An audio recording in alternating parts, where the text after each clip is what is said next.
মানুষকে চেনা কিন্তু সহজ নয়। মানুষ শত ক্রোশ দূরে থেকেও পাশে থাকে, আবার হাতে হাত রেখেও বিশ্বাস ভাঙে।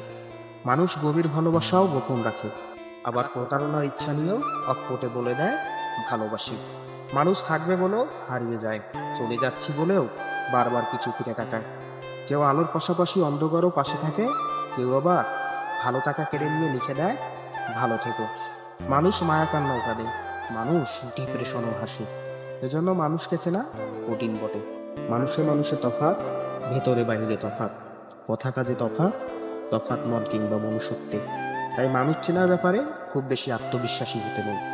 কাউকে পুরোটা চিনে ফেলেছি ভাবলে কষ্ট পাওয়ার সম্ভাবনা থাকে। জীবনটা হয়তো আরো সহজ হতো যদি আমাদের আশেপাশের মানুষগুলো রংধনুর মতো রূপ পরিবর্তন না করতো।